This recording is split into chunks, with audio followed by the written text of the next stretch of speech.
Let me make sure my hair's okay. Yeah, go on. Yeah, there you go. Yeah.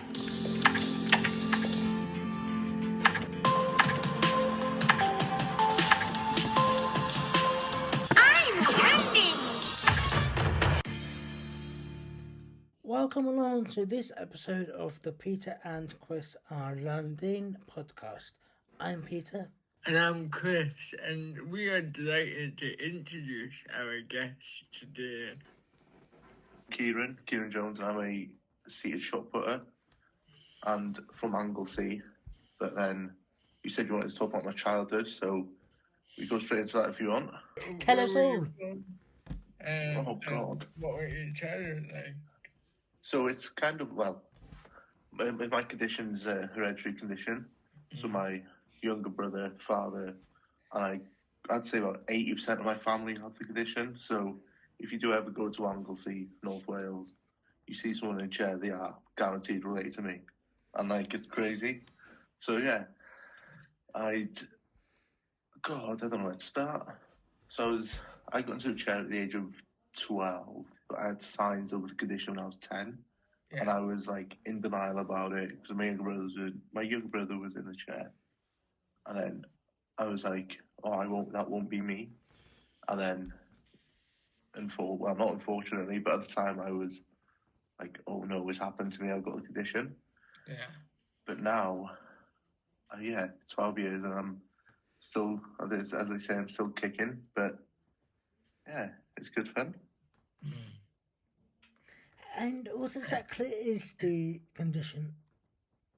So it's hereditary spasticity paraplegia, where very similar to cerebral palsy. So the way I say is you have cerebral palsy is the dolphin, like the bee's knees, the best. And the porpoise is like a lookalike of a dolphin, and that's what my condition's like. So the neurons from my brain don't connect to my legs, and I still have the spasms, I still have the same movement as someone with cerebral palsy of walking. So yeah, that's how I the comparison is. That's how I do it. So you got the diet CP. Yeah, I got the shit CP. Yeah. And I got the shit CP. is I'm that not cool enough. is that hereditary? Like coming from your parents? Yes, so it comes from my dad's side. Yeah. But obviously I've asked how obviously cerebral palsy's lack of oxygen to the brain at birth. And I was like, what's the start of my condition? It turns out my great-grandfather went to war, came home unwell, ended up having a child, and then his illness had set off the defect gene, and then it's just messes all up now. We've all got it. Yeah. Yeah. Pretty cool. So obviously, now are you kind of are you more kind of in tune with your disability? Are you accepted that you are disabled or not? I would say since moving from North Wales to Cardiff, I am. I've seen, because Anglesey is such a small populated area that we are such a small minority of being in a wheelchair. Like going to school, it was just me. When I'd go out with my friends, it was just me. But then moving to the city, we're everywhere like flies. So I think, now getting older, I've accepted it. But subconsciously, I still walk in my dreams. And I went to a psychologist about that, asking why. And on the face and front, I've accepted it. Having a chair, don't care. Yeah. But then my subconscious brain is still walking around the streets and kicking up scenes. But realistically, I'm just sat in a chair day to day. It's crazy how it works. Yeah. I think there's a long journey from being diagnosed and accepting that diagnosis. And I'm still, even me, who's 32, 33 now, I'm still trying to accept it every day.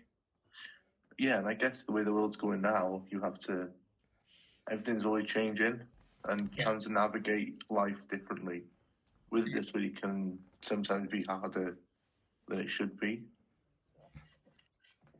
Yeah, it's a crazy one, because the way I've accepted the condition, gone into the sporting route, social media, and then my younger brother, if you've seen the Rolling Around in podcast, he is absolutely crazy. Like he would live the life of drugs, sex, and rock and roll. Like doesn't care, and I think that's how he's tuned into it. Because I don't know why, but that's his. It just makes him feel included, I guess. Yeah. Yeah, it's crazy. So like, how did you find is it shot put that you do? Yes. How did you find shot put? Like, where were you? So I played basketball for a long period of time. I played from the age of maybe 10 up until 2018, maybe I'd say. So that's what, God, I don't even know. But a long period, and then I needed a GCSE extra sport. So I did powerlifting, badminton, wheelchair basketball, and then I needed like an athletic individual sport. So I just got thrown into a shot put chair. So Disability Sport Wales came to my local school, brought a chair, and yeah, that's how it all started. So I really only done the sport because of needed marks on my GCSE paper. Yeah. Otherwise, I wouldn't have looked at it at all. Wouldn't look at athletics because basketball's the football in the disability sport world, isn't it? Yeah, definitely. And was the sport coming from your family, or was it just down to you personally to get involved in the sport?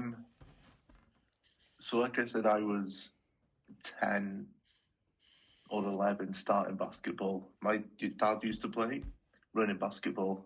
Then the condition took over. So he was due to fly to the USA to play, but his mother passed away. So he did all the Wales, all the fancy stuff when he was younger. And then his mum passed away when he was 16, I think. So his career kind of ended. And then I think it just kind of came from that. My dad went into wheelchair basketball. I used to have to go because I was only little. Yeah. And then, it just came from there. And it turns out I needed a wheelchair anyway, so it just kicked off like that, really. Correct. And now he's old, and I'm trying to get him back into sport, but he's like, I'm too old now, I'm getting grey, I'm doing this, I'm doing that. So he's into his gardening phase. He must enjoy retirement and pinching your inheritance money. Yeah. That's what it is. So, I mean, how was school for you? I mean, you made the GCSEs. You're obviously now at university in Cardiff. Yes. So, so what was the kind of like transition like? I mean, obviously North Wales to South Wales was a bit of a difference. Okay, so how was school? Yeah. It was quite tricky because I came in year 7, I was walking, and then end of year 9, I don't know if you've seen my Instagram story, I put a status up about the transition going into a chair. So I read it out. I actually saw it last night. It was crazy. So I was so scared to go into school because I used to walk through year 7 till year 8, and then the condition got worse, and I was struggling. And the status says, this was 24th of April 2015, the day I decided to go into the chair. It goes, right guys, I think I should tell you, like this, after the exams I'll be using my wheelchair in school, so I have trouble walking around all day, and I get really tired, so you guys now know why I'm using a chair, so you don't have to ask me in school. And that was like me, I was myself, sorry for swearing, but I was so scared. I was like, I've been seen from year 7 to year 8 on my feet, and now we've had half term, and now I'm in a chair. There's going to be loads of questions. So I put that out there.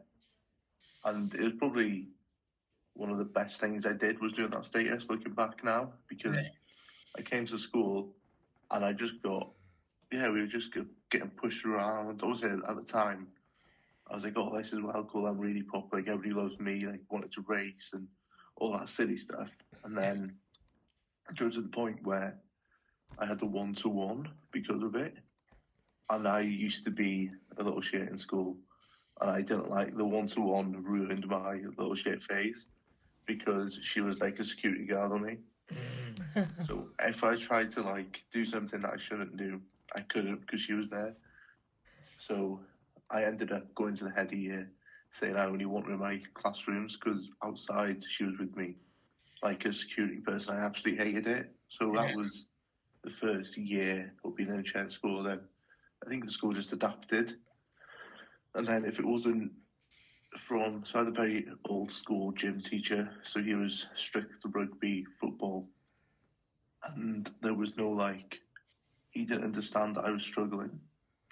So I'd come into my chair and he'd be like, oh, you go and do something else. Go do your homework that you've missed or catch up on work. And I was like, but I'm still Kieran. There's no difference to me sat down and me being like standing like I was. And then he retired, and then a new teacher came in, and then that's when everything got changed. Really, they started doing wheelchair basketball in school, and then we did the IZB. I don't know if you know what that is. No. It's inclusion zone basketball, where we have 2 wheelchair basketball players in the middle of the basketball court, and then there was 2 on the outsides, and then we ended up playing all together, and then we had the championship. Then we went to the British and all that stuff championships with that. So because of him, the whole sporting kind of like set with me. Then I think. Yeah. So school was alright from the first 2-3 years. Then the end was just brilliant because I started being known as not just Kieran in a wheelchair, as more Kieran does sport and he's doing alright. Yeah, and it's so important at that age where, like, you know, you want to feel included and you want to feel part of something. Cause like, what year was this about? Ooh, so it would have been 2015. So I'm only 20. I'm 24, so yeah, it would have been 2015, 14, 15 maybe. Even like 10, 11 years ago, I feel like we were still learning about disability support, and it wasn't until somebody with a bit of knowledge like kind of helped you find a bit of purpose. Yeah.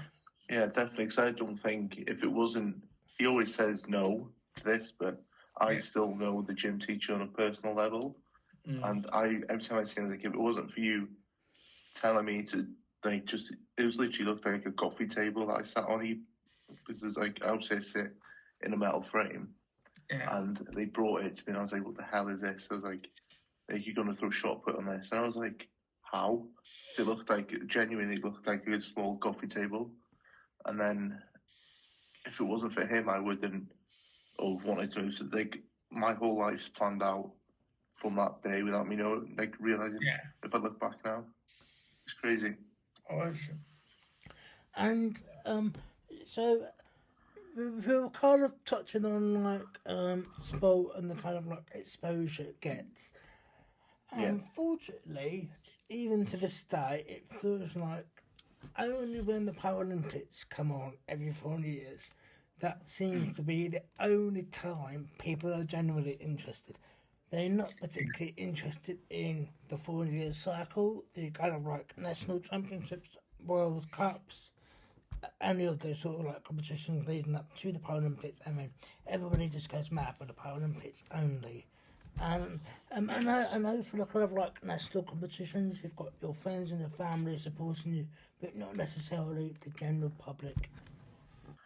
Yeah, like you said, we're only ever shown when the major games are on, and that's even in any sport. Like I'm mates with, as we say, the able-bodied athletes that have been to the Olympics. Their 4 year cycle is always documented. There's always interactions on that. But when it comes to the para side, we're just pushed under the rug, and it shouldn't be like that.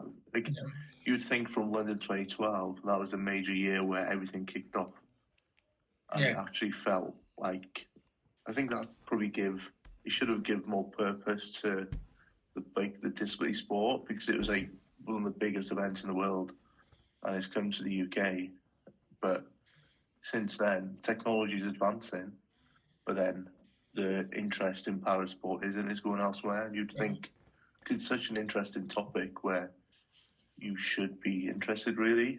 But yeah, it's a shame, really, that nobody has interest. If it was like football, rugby, or any other sport, it would be amazing, but it's not. It's a big shame. Well, I should say, apart from water basketball, because that got shown on the BBC every now and again. That did, didn't it? But nothing. I mean, apart from the federations putting on like YouTube live streams and that. Apart from that, there's really nothing else. No, there's nothing. I think only it would just be the wheelchair basketball, and then I don't think there's anything else that's actually being put on mainstream TV other than, like you said, building up to the Paralympics. There should be, like, you have the World Cup and then you have the normal football league that's played on TV. Yeah. Or shown on TV, but there isn't anything like that for para athletics or just para sports in general. Only when it comes to the major games. And even then you have to sometimes find maybe a dodgy link somewhere to try and watch it when it comes to the Europeans or Worlds, which isn't good, really. And it's like, I mean, you can't move from like the football and it's like you don't even need to watch it, and it's on the back of newspapers, and it's whereas like the disabled games, they look important. You won't be able to see it at all. You know what I mean?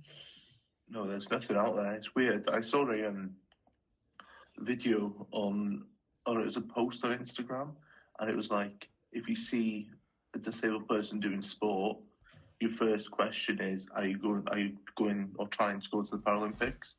But if you see an able-bodied person, you just go, well, what team do you play for? How's they going? Like, it's so different. Like, it's crazy. Yeah. Yeah. Because I assume they think it's, I don't know if you play League One, League Two, or whatever, football, that's good. But then they must assume being a para or disabled person, the Paralympics is, I guess, like equal to a League One. I don't know. It's crazy how people think. Yeah, it's kind of the same for like the Commonwealth Games, which is obviously going to Glasgow in July. Then you've got what's the other Paralympic equivalent? You've got the Commonwealth. The Invictus Games, but that's more for people with wounds or like in the army and getting shot and then becoming impaired as a result. But again, the Invictus Games, I don't think it's been shown on telly. I think the Invictus Games is on BBC, as in like, but then I think that's more. I don't know. It's quite army veterans. Yeah, like it's an army veterans and showing the respect towards them, which I fully agree and understand with, as in like showing that they've gone and they come back wounded and then gone into this. But then it's like we're in the middle you have the able-bodied, wounded, and disabled. Yeah. It's weird how it works. Yeah. What are you studying at uni at the moment? So that's into university to do. I wanted to do Scrum, which is I don't even know what it's called anymore. Is it like sports rehabilitation and all the other posh words? And then I didn't get onto that, so I had to do a foundation year, which then put me into a health science, leading on to the Scrum course. Health science was too clever for me. So I was in science labs, blowing everything up and like looking at, it was just stupidly like scientific for my brain. And then I was like, okay, I can't do that. And then on December time after that term, I'm not too sure if you know who Anthony Hughes is. Do you work for Disability Sport? Well, he worked for Disability Sport Wales and he was my coach for 7 years. He passed away on the 2023, I think it was December, like going on to the new year. So I then didn't understand the course. My coach decided to die on me. My head went into my ass, and I was like, I'm not doing it anymore. Yeah. So then I had to reset the year again, and then, yeah, I'm still there, but I don't want to be there. So I'm currently doing, what am I doing? Sports coaching. So it's interesting because I'm the only student that, I think, if I'm correct, they've said that's done the course in a chair. And it's interesting because the lecturers are having to adapt the sessions for me. And then I already know how to do it, but then I don't want to be some sort of imposter syndrome where, I tell them, you can do it this way. Obviously, I'm helping them, but then I don't want to look like I'm trying to tell the lecturer what he's doing because he's here to tell us. So it's in that situation of like the other day of the week, I went to a practical, and the whole class was doing hurdles and high jump. I was just sat there like, come on, what do I need to do? So it's kind of like, it's good because I'm learning, but then it's negative when it comes to the practical sides of it. Yeah. But then I think that's just the lecturer not understanding how to work with disabilities. Yeah. I mean, it's interesting because you were talking about that, and I was thinking about my experiences. I was at Solent in Southampton, and they had previously worked with disabled students, and when I first joined, must be going pushing 8 years ago, was they already had some disabled students already done it, or so they've got experience in that. But it felt like away from the practical side of things, the theory side of things, which I hated, by the way, was that the practical people, brilliant, knew what to do. The theory side of things with the lecturers that I had, some of them was okay with it, some of them adapted, but there was some that just didn't quite understand the whole story, or didn't quite, grasp what to do with, because obviously I'm not just in a wheelchair, I'm hard of hearing as well, so there's another layer onto everything else. Do you think that they should all be trained in some sort of disability course when it comes to working in education like that? Because I do, because I've been in situations where the lecturers, I don't give a crap what anyone says. And it comes to a point where I do disability and inclusion in my lectures within the sport, and then the lecturer would be too scared to teach it because I'm there. But then it's the normal, you wouldn't be scared to teach football, rugby, or anything. No. But then they're scared to talk about the Paralympics or disability because it's a touchy subject. I don't know. It's crazy how they work around it. I think also, nowadays, everybody is so offended easily that they kind of they're stepping on eggshells already. So imagine them walking into class and they're like, all right, yeah, got him. Yeah. Oh no, there's a wheelchair.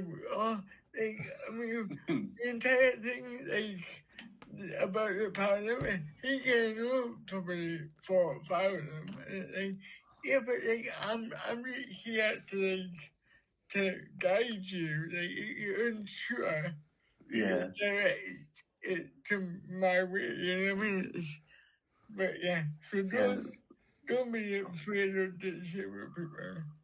They'd probably have a heart attack if we all turned up to a class. They wouldn't know what to do. Oh God, we got 3 of them. Yeah, but I mean, it's a classic Karen moment, isn't it? Oh yeah, it's yeah, the stuff I've experienced since being in a chair. It's you just see life differently. Yeah. And how obviously I've lived an able-bodied life, to then going into a chair. Yeah. I've experienced both, and I love the wheelchair more than walking because the stuff you get to do and sleep, you can get away with a lot more, I reckon, being in a chair. And it's brilliant. Yeah. Going into the nightclubs and going to the front of the queue and that. Yeah, everything. No, I've got to pay for entry. Yeah. Everybody wants the perks. The perks of being Oh yeah, I'm with him. Oh yeah, happens all the Yeah. time. All the time. Yeah. Only time you're popular. So, and I was saying to Chris before you came on about you've recently done quite a few bits of travelling. Iceland Yes. for one. Yes, that was brilliant. what was happened? What happened in Iceland? Oh, it was so it was booked by my partner for my birthday. Yeah. And I was so skeptical about going to Iceland because it's just full of snow and I'm in a wheelchair. That's like trying to, I don't know. It was, yeah, the idea, it was amazing. And we got there. The first 40 minutes, we just argued because she was driving and she didn't know what side of the road to drive on. It was opposite side of the car. It was full of snow. And yeah, so the first 40 minutes, I was just sat outside the airport door watching her go round and round the car park. And it was like a scene. So she got chased by a snow, the snow plows. Yeah. Yeah. So there was one time in the car park cleaning the roads. It was like the scene of Lightning McQueen when the angry tractor chases her. So I was sat there watching her, and then she's like just going mental. Like, kid, I don't know where I'm going. Help me! I'm like, I can't do anything. It's full of snow. So I was like sitting there. So yeah, but everything else was unbelievable. 100% recommend to go, and it's accessible, as in it's. Oh, I would say if you have all the like museums and Blue Lagoon, Sky Lagoon, everything is accessible. But then when you start going adventurous, like the mountains, go in the summer. If you're in a chair, because they've got paths that are laid out. But I decided to go when it was snowing, so I had to have a group of, I think they were Mexicans, had to push me up a massive hill, so I was stuck in the snow. And then I was like, oh, you'll be able to push me up, won't you, to the girlfriend? And I'm a heavy boy, and it was like sleet and slush, so I got stuck, and then I had to have 3 Mexican men push me up this hill, and then had to push me down the hill because the snow was so thick. I was like, I'll be able to roll down, but I just got wedged. Yeah. So yeah, if it wasn't for them, I wouldn't have been able to see what I saw. But then I think it just showed. I said to the girlfriend, I wish I filmed it because it shows how you can still do stuff that you want to do if there's people there with you. Because people are so scared to go out. Like, I can't do this, I can't do that because of my chair. And I was the same. I was like, I'm unsure about going to Iceland because if you're looking at it, it's full of snow, full of mountains and hills and all the rest.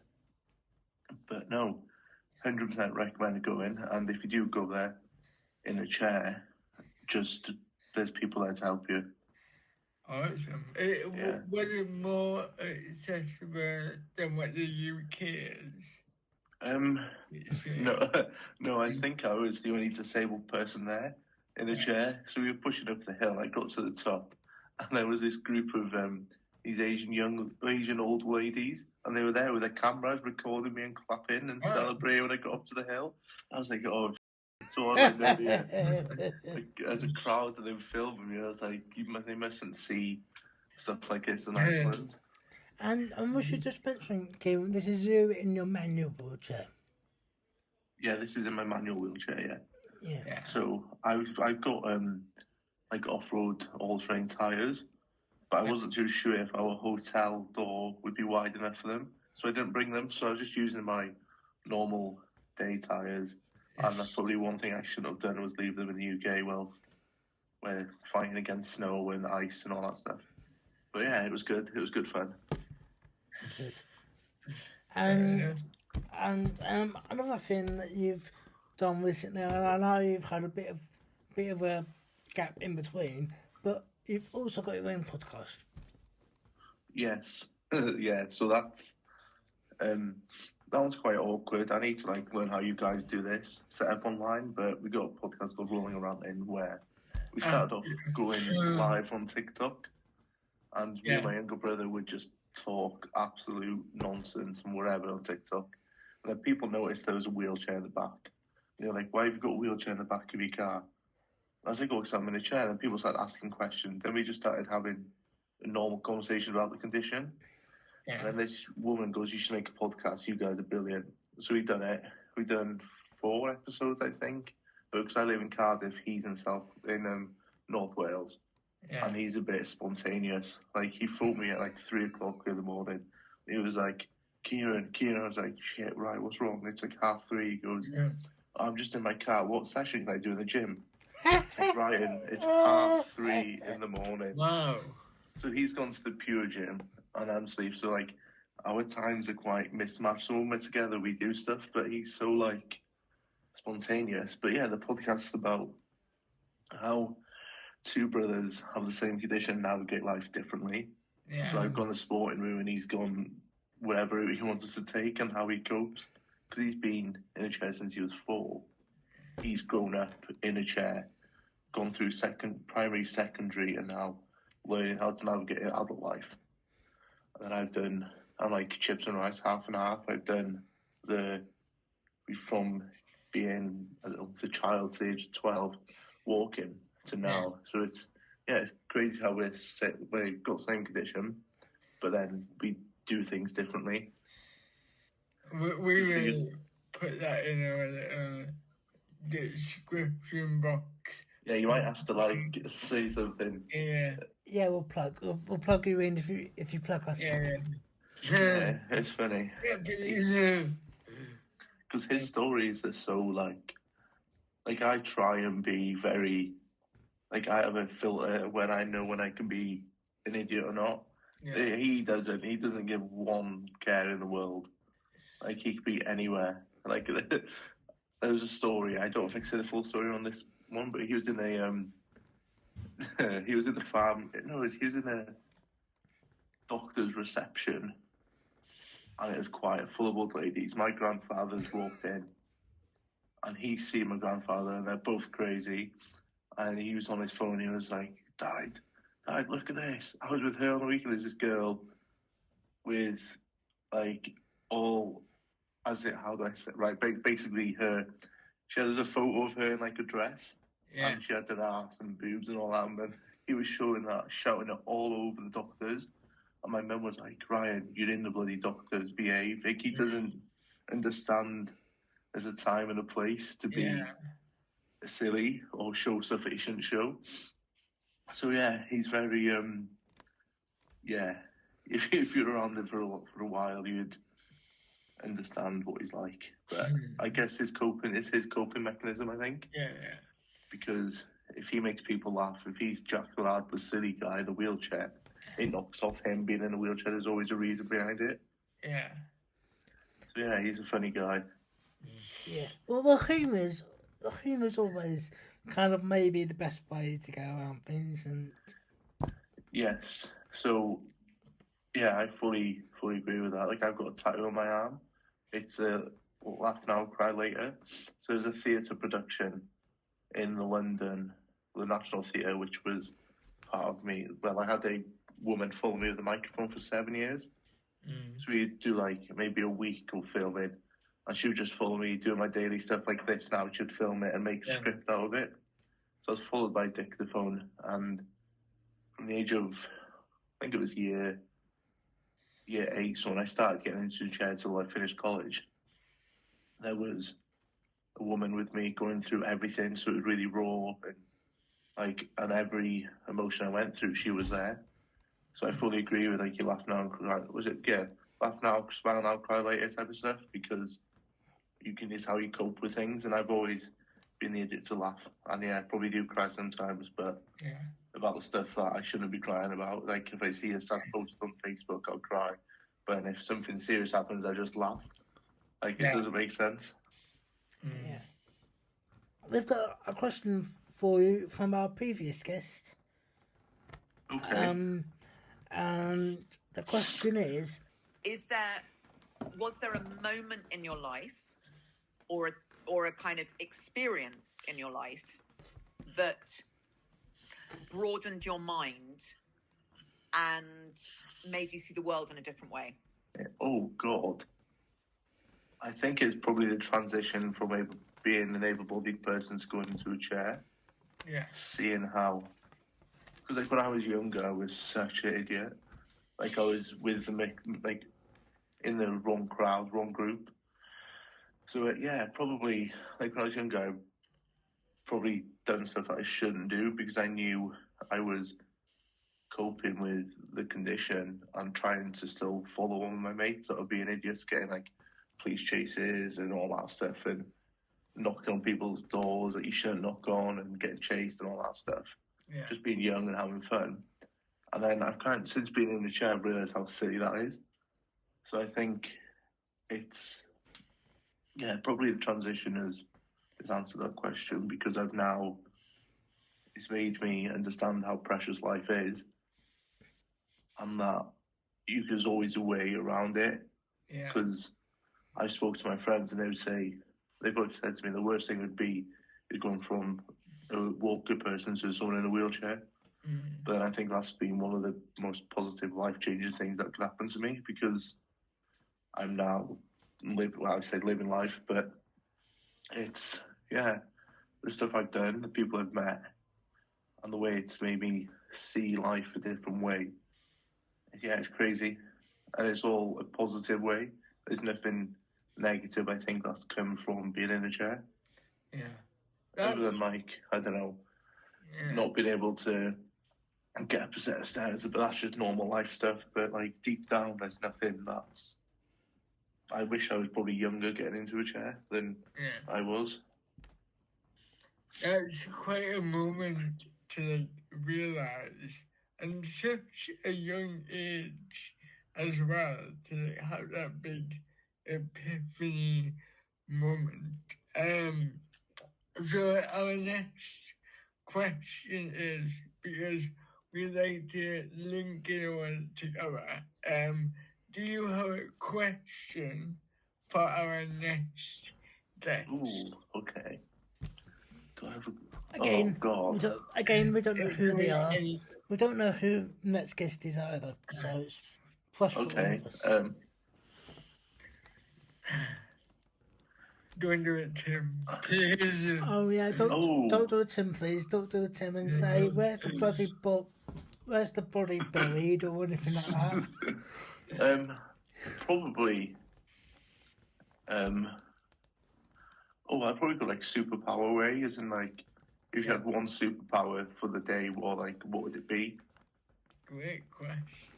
And like, would you change, or like, if you could, would you live an able-bodied person? I don't know if this person will be in a chair or able-bodied, but like, would you swap lives with someone, or who would it be? Like that type of vibe? So we got two for the next. Yeah, That's two. Because I said to I was in the gym with my S&C coach the other day, and he was like, every time I'm out of my chair, he sits in it. And I was like, you know what? I was like, I imagine I can just do that. I was like, you sit down, I take your legs off you. And he just laughed. I was like, it's mental how... I do that with my partner in a wheelchair, and I'm more like... Yeah, just take it. And I was like, I wish one day I can just, I don't know, just let me ever go on your legs, so like you ever go on my chair. Like, it's crazy how you can't do that, but it's so much easier for an able-bodied person to jump in the chair, and I can't go, let me ever go on your legs. Because to them it's like going on a bike or something, I don't know. But I would do the same. Can't go in your chair. Can't relate. Yeah. So yeah, what's one superpower, I think? What would your superpower be? Oh God,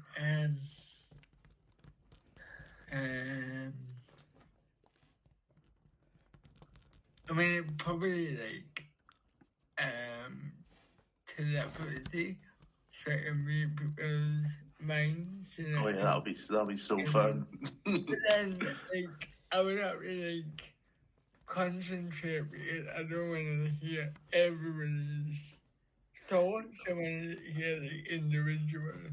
Yeah, because imagine you're in like, I don't know, a stadium full of people, your head would be frazzled. Yeah. Imagine I'm on the stage in front of 200 people and have 200 thoughts. Yeah. Oh, it's so shit. And I'm like, oh no. Well, I've just written them both down for my next You've time. written, bro. You've written them both. I did them Put that both. on your fridge. But there's no rules. There's no rules on this podcast. It's that really, Chris. We haven't. So Yeah, it's Yeah, brilliant. yeah, this. definitely. But I think we've got everything that we need to ask. Is there anything that you would like to promote? Probably. Well, I don't know. Probably the breaking barriers stuff that we're currently doing. I don't know if you've seen it on Instagram, where there's me, this other guy who's got cerebral palsy, left hemiplegia, cerebral palsy, and we've come together to make a open fitness class for people with any abilities, like an all-inclusion place which is based in the Cardiff Bay. Yeah. And All yeah, colour based, lovely. hopefully it works well, because we've seen on personal experience how hard it is to go into the gym as a disabled person or somebody that is insecure or scared to go to the gym. Yeah. So we've gone like, why not just come together and make a safe space for people to come do that? And yeah, hopefully that works well. Like a beginner's gym. Oh yeah, definitely. And for anybody that's like, because I know so many people in chairs that want to go to the gym but have that paranoia in their own head of I can't go to the gym because I'm in a wheelchair, or like I'm different, people look at me. But then realistically, you're all there for the same reason, and you can adapt. Like every session I've done for me is adapted. For the people I've coached, they've been adapted. So there's a ways around it. So hopefully it works well. Yeah. Well, if you give me the details, I would like to come and go with you. Yeah, that's fine. Yeah, of course. Yeah. Because there's an Instagram page about it. And yeah, we can, definitely get out there, because there's not many people doing it, or people are too scared to even approach somebody in a wheelchair. I guarantee if I went to a recreational gym and not knowing what to do and wanted an induction in the gym, the guy would be very, very like walking on eggshells with me. Yeah. But it shouldn't be like that, because at the end of the day, we're all human. Exactly. Especially with like, because you go to the gym and it's not really adaptive equipment. It's like you're having to work around the equipment and not the equipment work for you. Yeah, of course, yeah. So we've got, I think it's good that we know so many, well, I personally know people in the, been to the Paralympics or quite high up in the sporting industry, that we all know how to adapt. And if there's somebody, like every session I do is adapted, and I'm currently coaching a young girl that's got a left leg amputated, and the sessions I do with her is all adapted. So there's ways to do it. It's just people are too scared to break that barrier, hence it's called breaking barriers. Definitely, yeah. So yeah, that's it, I think. Well, I think we are there, aren't we? We've done everything we need to talk about, and we just want to say thank you for coming on to the pod and telling us your story, and you're welcome back anytime. I know we always say that. You know, this is my little line, man. I do it every time. But like, welcome back anytime. But even though we haven't had anyone back yet. You haven't had anyone back yet? No. No, because we're still Yeah, I know, we do. We're still Yeah. Yeah. Brilliant. You should do like some sort of like reunion and get like maybe 2 or 3 guests on that you've had before, and just see what happens. Yeah, well, actually, that's what I used to do with our Christmas specials.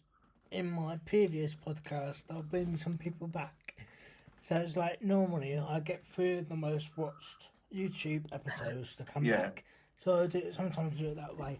Yeah, that would be cool. Yeah, that's what I've done. You can look at it on Voice FM if you want on YouTube. Yeah, I'll have a look at that. I'll send you the link. The promotion, you're promoting your other part on our part. I mean, he's got to do what he's got to do. Because on the very first episode we've done was on mine last year. And that was 2 hours.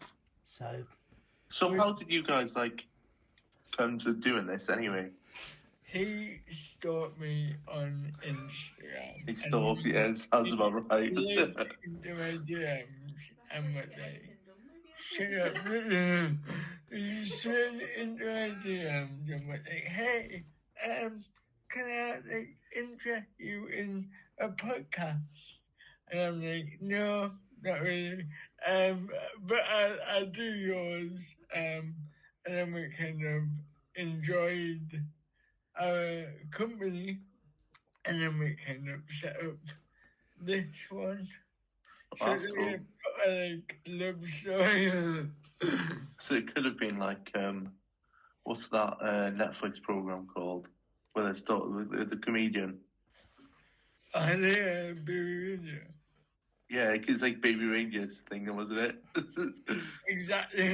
Stalking you, and then now you're collaborating a business idea. yeah. No one knew me alone. I mean, to be fair, I was a big fan of the Chesapeake franchise and that kind of thing. And that was brilliant. And then Chris was saying how much he liked media, and he wanted to somehow get into that space one day. So I thought, let's just have us get together. And do It something. makes sense because it's crazy. I was saying to my parents and the girlfriend, I was like, "Do you remember Frank of Tracy Beaker?" And she's like, "Yeah." I was like, "I'm with him after." She's like, "No way." I was like, "I swear to God, this man, it's crazy how growing up watching it to being speaking to you is mental." You never mentioned that when I was like, what were you trying to like? You never. Yeah, I was. I'm not watching you, Frank. Yeah. Yeah, I was watching. I mean, Maybe I was just a little. Yeah, I've been waiting for this moment since I've been a child to speak to you. Yeah. I mean, that's the major pull.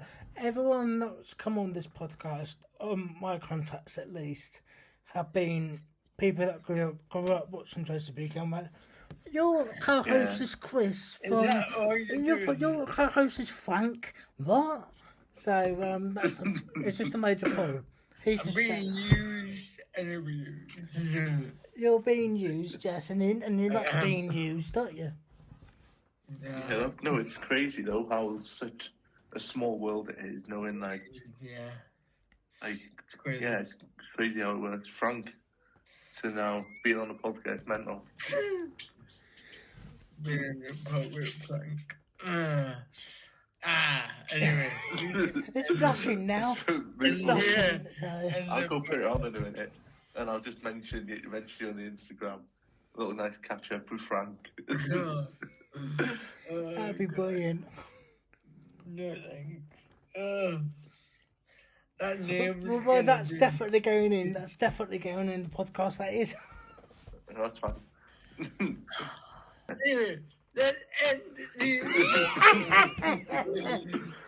Let's end it, shall we? Talk about Frank. This is gonna be very fun to edit.